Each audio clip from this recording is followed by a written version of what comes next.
Hey guys, Rexasaur here, and welcome to Update Monday on the 8th of November. For a minute there, I almost said December, if only. 8th of November 2021.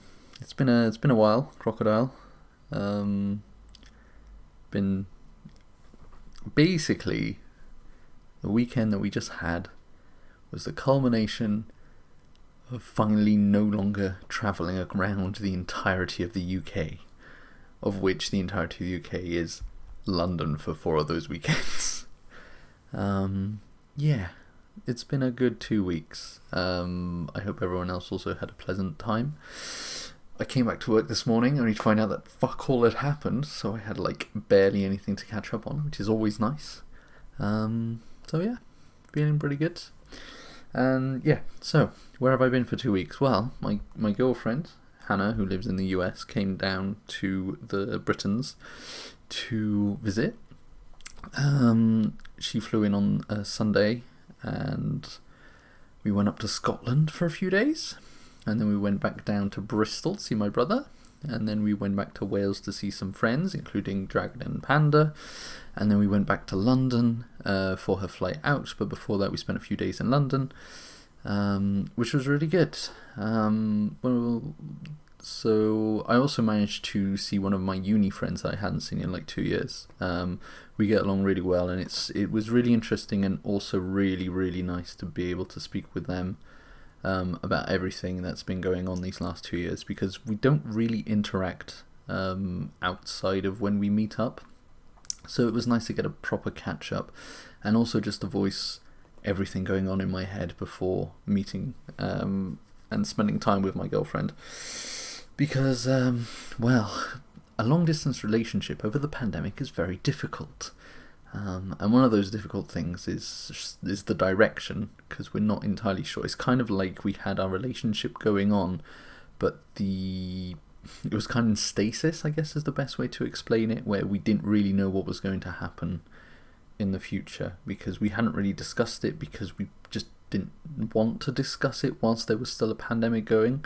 At least that's how I felt about it. And because travel is now allowed between our countries, because everything's opening up again, especially for those who are vaccinated, because I've finally got vaccinated, thank you NHS, by the way.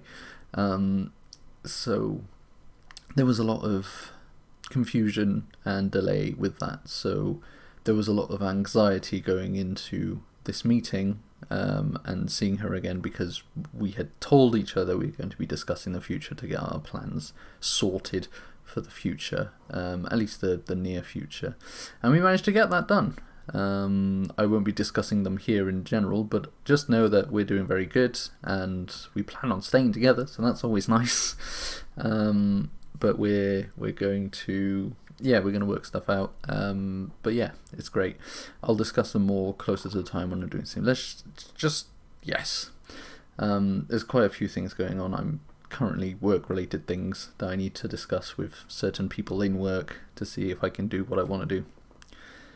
In any case, so I spent time with my friend. It was really, really nice to be able to voice what was my anxieties about things, and just hear someone's opinion who basically doesn't really interact with me on a day-to-day basis, but who knows me from basically when I was at my worst mentally. My uni was not good for me mentally, not gonna lie, and she was there throughout all of that, so it was really nice to be able to have that opinion from her. And then also the other way around as well. She had a few things to voice to me as well, which was nice, just working things through between friends. What's not to be like? But yeah, then Hannah came down.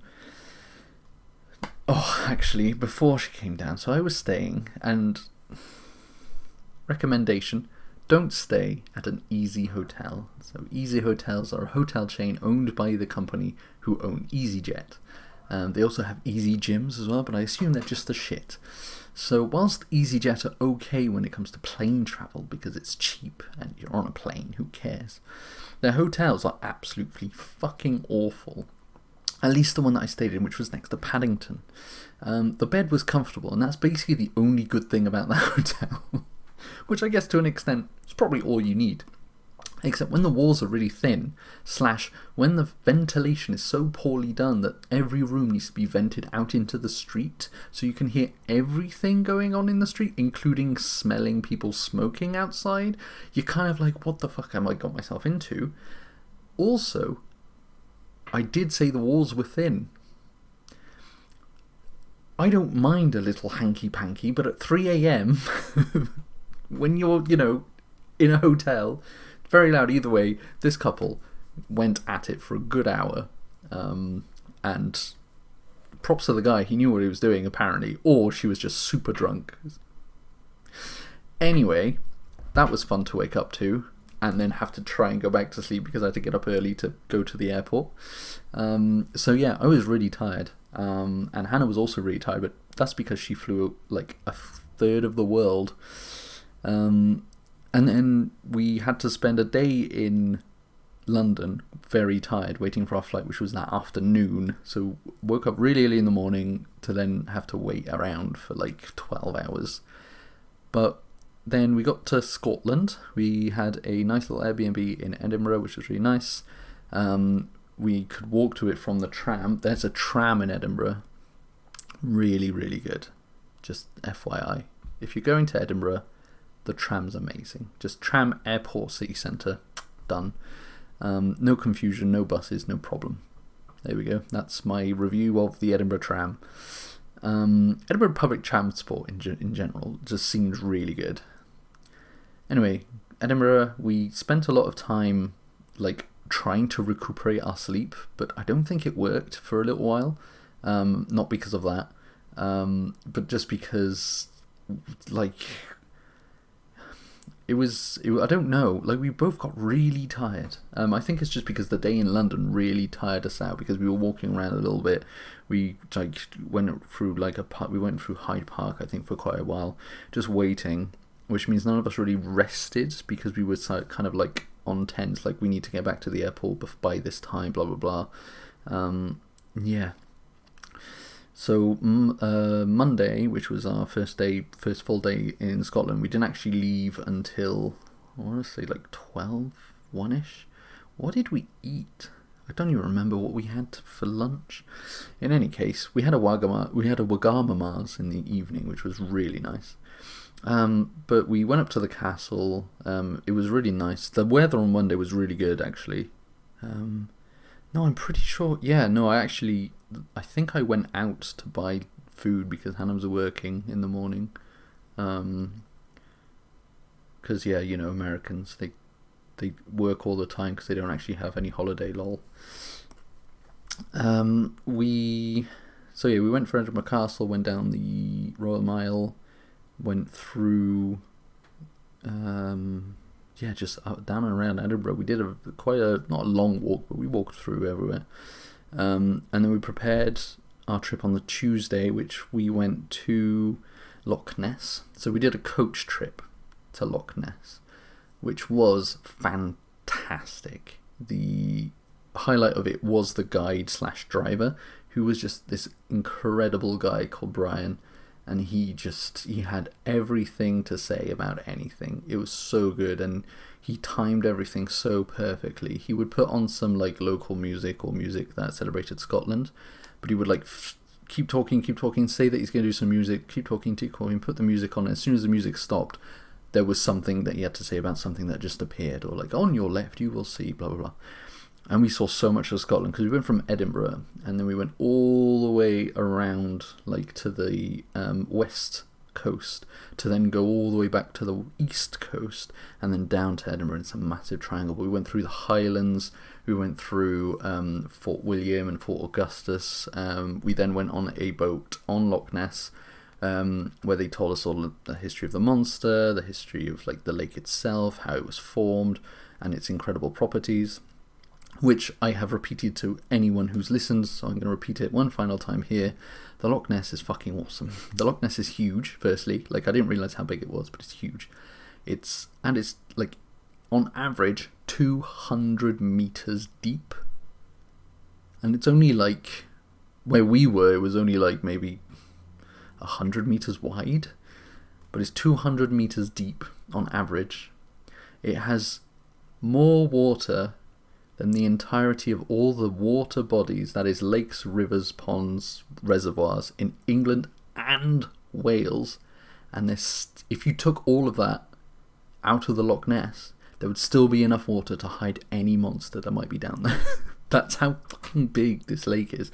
And a lot of that is due to the fact that there's a lot of tunnels and caves and other formations of rocks that have opened up to allow large masses of water to go into and around the actual loch. But it's huge.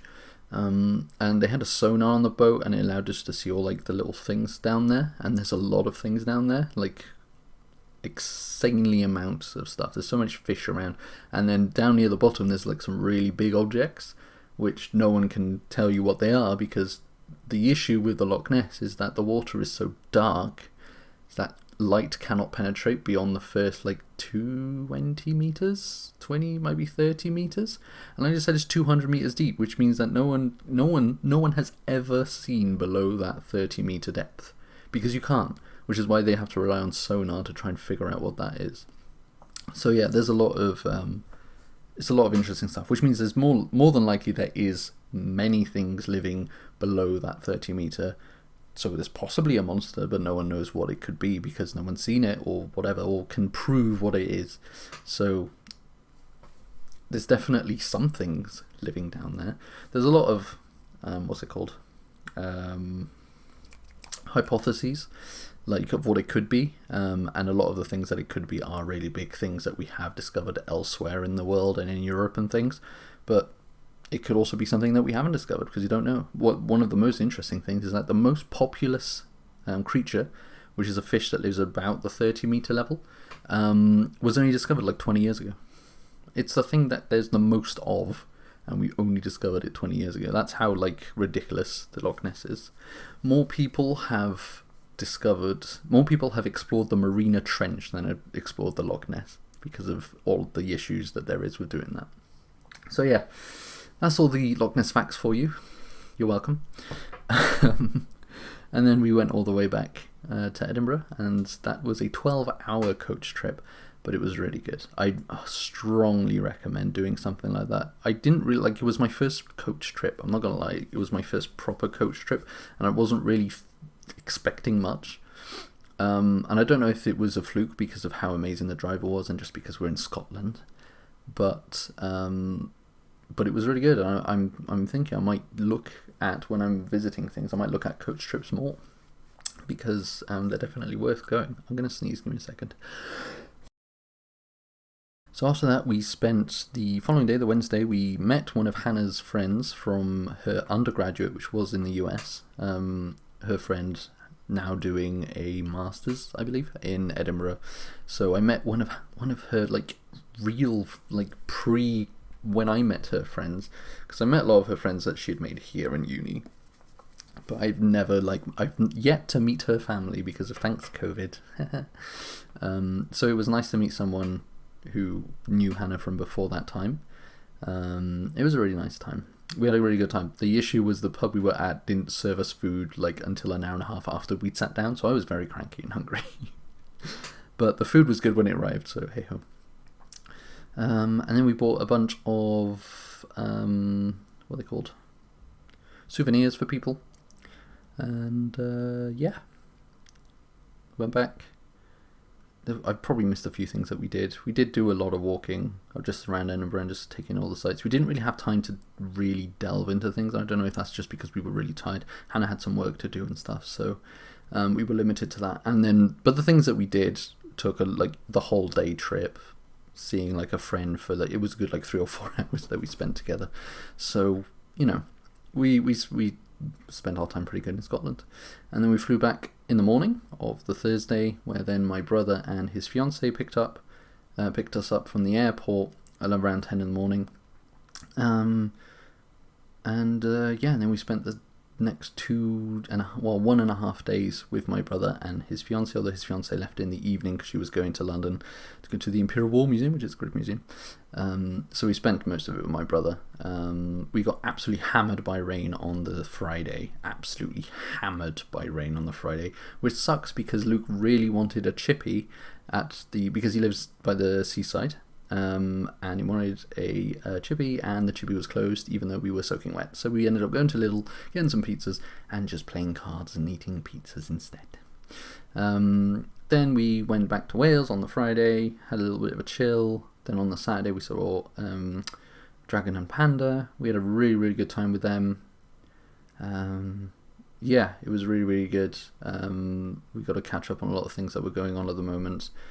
Dragon started his new job, so it was trying to see if he was enjoying himself, and from what I understand, he's a bit like, starting a new job is always difficult. I remember starting the job that I'm doing now and just being like, I don't really know if this is for me, or, and trying to get to grips with, well, actually was this job being my first like proper job, like salaried and everything. So it was definitely some things I need to cope and things. And with COVID, I can't even imagine what it was like what it would be like doing training of that scale under COVID. So I can understand, and I still do understand, why that's a difficult transition to make. Especially he was in his previous job for like 5 years.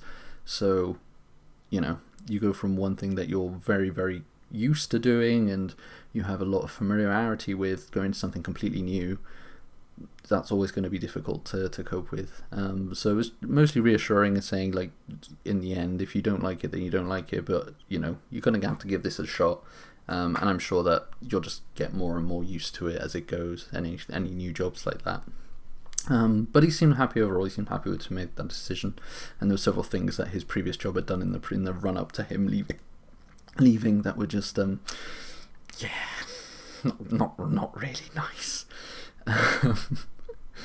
Other than like all the cool booze that he got at the end. And then we talked a lot of video games as well. I will discuss that later. Like, this is going to be a long update Monday, by the way, guys. You might need 2 or 3 lunches to watch this one. So yeah, we saw them. We had a really good time. It just went by so quickly. It was a bit lame that it was cut short by the fact that we have to sleep. And then on the Sunday we went to Cardiff. We bought a bunch of stuff in Cardiff. But the reason we went there was to see some of Hannah's uni friends that she hadn't seen obviously since prior leaving in 2020. Except that whilst the buses and trains here in Wales have finally figured themselves out, so we had no problems. The friends, however, did have some problems because they were in Bath at the time, and apparently the England side of things just wrecked. So we didn't see that. Well, we did. We saw them for 10 minutes while they were at the station trying to get the connection, and we were at the station getting home. So that sucked. But we spent our time. We went to the arcades. There's an arcades near Cardiff train station, underneath the cinema, the View Cinema. So we had a good time there. Played a few things. Actually, we played a lot of things down there. Had a really, really good time. We had lunch. We had a Bang Tidy burger. If you ever go to Cardiff, next to the Cineworld cinema in that area, there's like opposite that, there's like a big building that has a few restaurants. The one on the left is Stables. Don't go there, it's shit. But opposite that, there's what's it called? Oh my god. It's a burger place called The Grazing Shed. Go to The Grazing Shed if you ever visit Cardiff. Just go there. They do the best burgers. All of their produce is locally sourced by local Welsh farmers. And it's just amazing. It's a really good atmosphere. It's quite small, but not that many people go there. I don't know if that's because of COVID, but we've never been there, and it's never been like super packed. And even when it was super packed, it never feels that way, just because of how it's spread out. But they do incredibly good burgers, like really good. Obviously, they only do burgers, so if you're not into burgers, don't go there. But if you're into burgers, or if you just want to try a burger, definitely go there. They just do some incredible burgers, and they give you quite a lot as well. I don't think, every time I've been there, I don't think I've ever finished all my chips. But because the burgers to die, it's so good. We go there all the time. It's delightful, so good. So yeah, Grazing Shed, Cardiff. Go there if you ever visit. Cucumber, Keeling. If we go there, if you come down to Cardiff, I will be taking you there. I don't care what Dragon and Panda do. Taking you there. Then we got home. Had a chill. We watched a French film. I showed her one of the classic French films called Les Parapluies de Cherbourg, or The Umbrellas of Cherbourg, and it's a classic French film. If you're not into classic like cinema, like this film changed. I don't know if it changed the way filming was approached, but you can see that, especially at the time that it was filmed, this was completely this is something that was never done before. Never done. It's been replicated several times since, but it's never been done before. And it's I love it. It's really, really good. Every time I watch it, I'm just like, holy crap, this is such a good film. Because it hasn't really aged. Oh, well. It's very obviously set in the late 50s, France. So, although it was filmed in the 70s, so it's obviously looking back when it was filmed, and obviously now you look back even further. But it's timeless in its sense, in that element, because it's filmed 20 years after it's actually set. They've taken extra care to make sure that it feels authentic, and I feel like regardless of what time period you're watching it in, you can see, oh yeah, this is the 50s, this is what the 50s were like. So it hasn't aged in that aspect. But yeah, it's really, really, really good. If you're into cinema, like I am, I'm really into movies and how they're filmed and stories and all that, and what the importance of films are and how they change culture. That film's great. If you're not into movies, still worth a watch. If you're into musical movies, definitely worth a watch, although it is in French.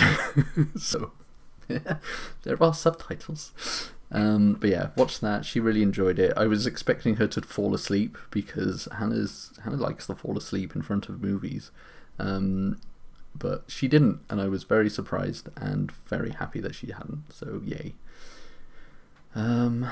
Yes, and then on the Monday morning we then went to London. We hired a taxi who arrived slightly early, which was great because we were outside slightly early, and then we took us to our train. We got an earlier train to Cardiff, and then we got onto the Cardiff train and then went all the way to London.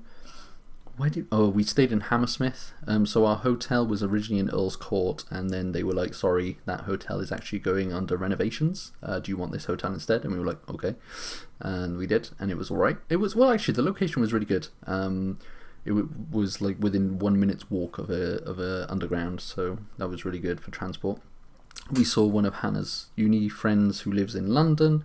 We actually did see them this time, for a good hour and a half. And then Tuesday happened. So on Monday we were like, oh, what are we going to do? It looks like everything's closed on Tuesday. We're like, oh, what?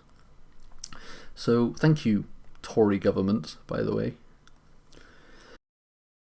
So thank you, Tory government, by the way, for defunding the arts and music, because now all of the museums are closed on Tuesday and Mondays. So it didn't really affect us on Monday because we were travelling, but on Tuesday when we had nothing to do, and that was like our free day, we wanted to visit a bunch of museums and go a little bit around the place, and none of them were open. What it did allow us to do, though, was go to London Zoo. Now, at first, I was like, there's nothing else to do, so I didn't really have an option. I didn't really, but I was like, okay, we can go to the zoo, and then we'll go see Dune, because it's out, and both me and Hannah wanted to see it. London Zoo is amazing. We ended up spending the entire day at London Zoo, because you can spend an entire day at London Zoo to do everything, and we did everything. I think we only missed the insects, which I'm a little bit I kind of wanted to watch the insects as well. But we did spend a long time at London Zoo. It was really good.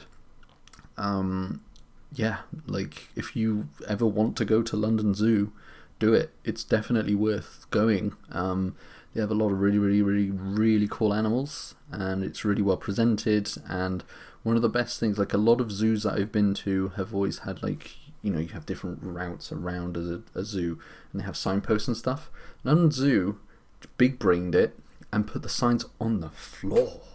That way, you follow a coloured arrow around, and it's very difficult to miss them. The only issue is that we did miss them because we were too busy being like, animal!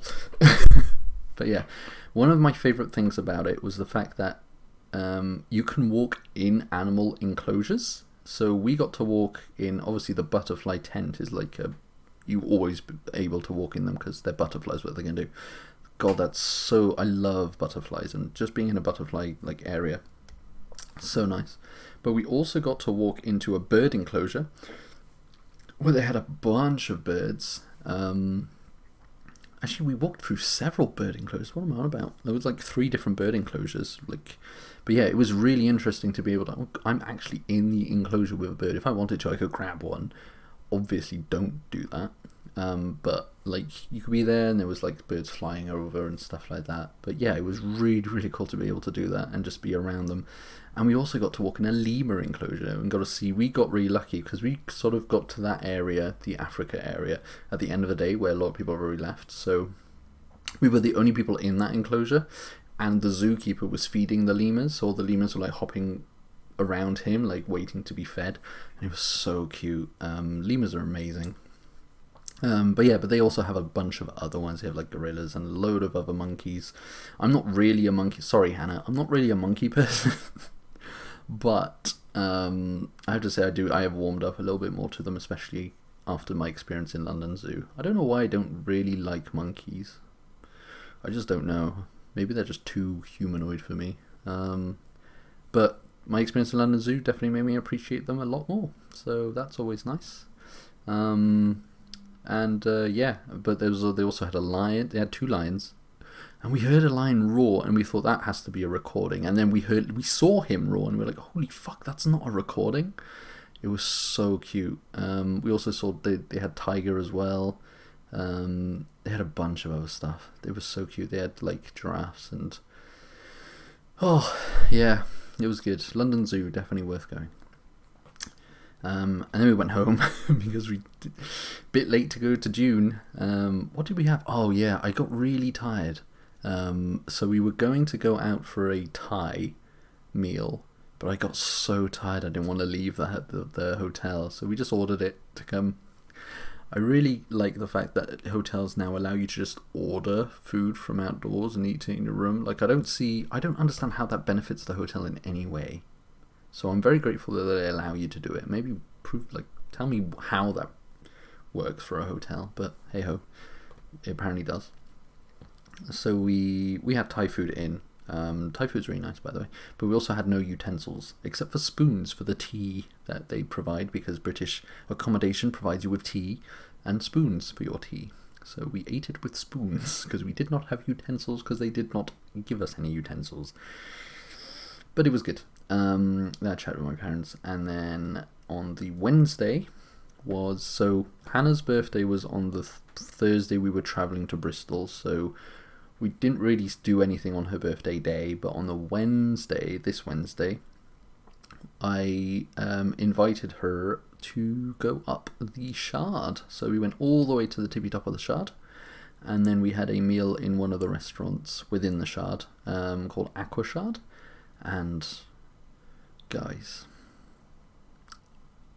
I cannot describe to you how fucking delicious all the food was, but I can describe to you how incredibly, incredibly, incredibly amazing the white wine we had was. As a French person, I automatically have a appreciation for good wine, and this wine, like, I'm a red wine person. I don't really drink white. I tend to stay away from it when there's the option to go red. But both me and Hannah were eating vegetables and fish related products, so we were like, okay, I'll go for a white. Holy fuck, this white wine was better than the red wine that I had when I was at the Shard a few years back. Oh, it was such a good white wine. And then the general atmosphere was really good, and Hannah had a good time, and that's what matters because it was her birthday. But the food was also incredible. It was so good. Yeah, Jesus Christ. It's like, I mean, it's a high, I don't want to say it's like a high class, but it's like it's quite a pristine establishment. So if you're able to afford that for any special occasion, I recommend that you, if you're able to, try one of the Shard restaurants, because they are good fine dining experiences, and you're in the Shard, so you get to see the entirety of London underneath you in the distance whilst you're eating, and it's definitely something else. Most restaurants like that are fine dining are kind of, you have the atmosphere of the restaurant. Here you have the atmosphere of a restaurant overlooking the entirety of London. So it's definitely worth going to. And if I'm honest, the price of the meal was really affordable for Aquashard. We spent a little bit more because we bought a bottle of wine, but it was like I want to say it was £32 or £36 for a 3-course meal, which I feel is literally what it would cost in any restaurant if you were to buy a starter, a main, and a dessert just on their own and then add them together. It would probably come up to that. So definitely worth going to. So if you're ever in London and want to go to the Shard, I recommend Aquashard. Definitely more affordable than the other one that I went to. And yeah, it was really good. Really good. But yeah, that was Hannah's like birthday, I guess. And yeah, and then we had to, oh god, fuck's sake. So after the Shard, we went to our second hotel in London. So we decided to take a hotel next to the airport because Hannah's flight was in the morning of the Thursday. So we basically went back to Paddington to get our luggage, to then take a train to Southall, to take a bus from Southall to our hotel. That was when I kind of remembered why I don't like London, or why I wouldn't like living in London in any way, because whilst the transport links are really good, there are still some idiots who use cars, and I strongly believe that cars should just not be in any city, because you just get stupid traffic jams for no reason because everyone's selfish as fuck. So it took us forever to get from our bus to our hotel just because of how shit the traffic was. It took us so long that our bus driver decided to stop at one of the bus stops and be like, I'm done. My time's up. I'm out. So we all had to get off. Luckily for us, we were like one stop away from our hotel, so we just walked to our hotel. But it was like, what the fuck is this bullshit? And then the hotel itself was really good. It was a DoubleTree. It was good. But the reason we went for the DoubleTree was because it had a shuttle that went directly to the airport, except in the morning the shuttle never arrived. So after and the people were very not helpful. I went there and it was like 20 minutes later I went up and I was like, the shuttle hasn't arrived at its usual thing, and the guy was like, well the next one's like in 40 minutes time. I'm like, yeah, they're one every hour. I understand I understand how that works, but the one that was supposed to show up hasn't. And the reason why I'm asking is because we have to get to the airport. So we ended up going back to the bus stop, and turns out the bus actually just goes straight to the airport. So not really sure why we had to get the shuttle in the first place. But I guess it was because shuttle, like, possibility that an overcrowded bus, but whatever. In any way, we went on the bus. We almost died in the bus because I think the bus was going too fast, and the red light suddenly showed up, so we had to stop, and we were like in seats that didn't have anything in front of us, so we just went flying. So that was fun. But we also then got to the airport, got everything done. Hannah had a little bit of a problem with the front desk person not allowing, like, being like, oh, we don't accept negative tests from NHS. And then the other front desk person was like, it's a PCR test, that's fine. And the guy going, oh, okay. But other than that, everything's fine. She got home on time. I think she had like a bit of a delayed landing on her like final flight, but her luggage had actually travelled before her, so she was fine there. And yeah, I got home That's pretty good. And I've just been chilling since. Actually, I say that on the. So I came back home on the Thursday, and I was more than ready to just be like, oh, chill. Except on the Friday, my parents were like, your cousins have come from France for the next few days. Let's go to Cardiff on the Friday. And I was like, what? More travelling? Oh. So I travelled to Cardiff. It was great to see my cousins. I haven't seen them in like 3 years, so probably a bit less than actually. But yeah, it was really good. Spent time with my cousins and their girlfriends / fiancés. And yeah, it was really, really nice to see them. We had a really, really good time. Me and my brother have very weird relationship with our cousins because we live in the UK and most of my family live in France. We very rarely interact with them outside of like family gatherings, which means we basically, over the 27 years that I've been alive, I've probably seen them 27 times. That's how, yeah. So it's interesting. It's a very strange relation because I know a lot of people are very close to their cousins. Some people are more close to their cousins than they are to like their own siblings. But yeah, it was really weird. But we manage it. I think they probably feel very similar. Like we get along really, really well. And yeah, but it's a really interesting like dynamic in that aspect of not really like we always. Me and my brother especially, we always say that when we see them, we kind of don't know like how it's going to go. We don't really know how to interact until we're then in person with them, and then it's like, oh yeah, it's just normal. Like we know these people, like they're our family, so we trust them like innately, and we just get along really well, discuss things. It's really good. Although I did let slip several things that apparently I shouldn't have done, but then my brother was like, no, it's fine. And I was like, oh, okay, I don't know what I'm doing. But yeah, it was just a weird thing. But yeah, and then so we had a really good time. And then I got home, and now I've just been chilling for the last few days. I've been recuperating, been playing. So I finished Astro. I platinumed Astro. I've finished the DLC for Ghost of Tsushima, the Iki Island, which was really, really good. I to an extent, it wasn't as good as well, not even to an extent. It wasn't as good as the main story, but it was a really good story in itself. And I feel like the final boss was a more interesting final boss than the not quite final boss of the main campaign. And it was really, really interesting. Because the entire campaign, not to give it too much spoilers, but the entire campaign, the entire Iki Island, is you reflecting on, or Jin reflecting on his father, which is kind of not really spoken at in the main story. Like there's a little bit in relation to Jin's uncle, where he speaks about his father, but here it's very much focused on Jin's relationship to his father, and that wasn't explored before, so it was really interesting to see that and how that causes like all of Jin's mental space and stuff. It was really good. I really enjoyed it. The game's amazing. So yeah, did all that. That was really good, and then that's it. Yeah. 40-minute update Monday for you all. Oh, we watched American Psycho yesterday. Let me just get up my review of American Psycho. So when I watch a new film, I have a long list on my phone of films and series watched in and then the year. So film series watched in 2021. So there's a bunch of them there. You got Grand Budapest Hotel, Green Book, Arrival, all these things. Most of these films are the ones that we watch on our weekly movie night, which I've been missing.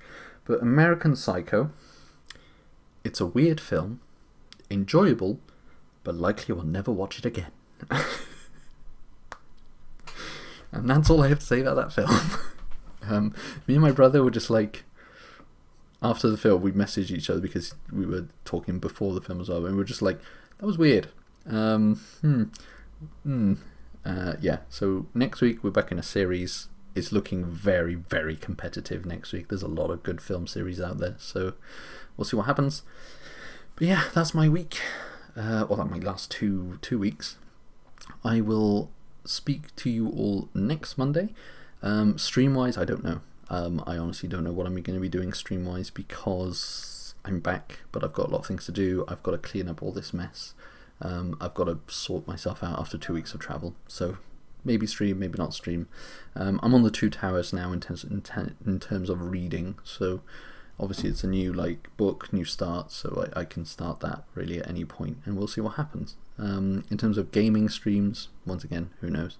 I don't plan to be travelling much in the next few weeks, especially not until the end of the year, near Christmas. There might be 1 or 2 things I do, but I'm travelled out, guys. I spent 6 weeks, not even kidding, 6 weekends where I've been leaving this place to go somewhere. So I just want to chill for a bit. I'm sure everyone can understand that. Yeah, so anyway, thank you very much for watching, everyone. I hope that you enjoyed this extra long, super special Update Monday. I hope that you guys had a really good 2 weeks. I look forward to seeing all of you guys out and about online and stuff, and interacting with you all. And yeah, thank you, everyone, and I'll see you next time. Bye.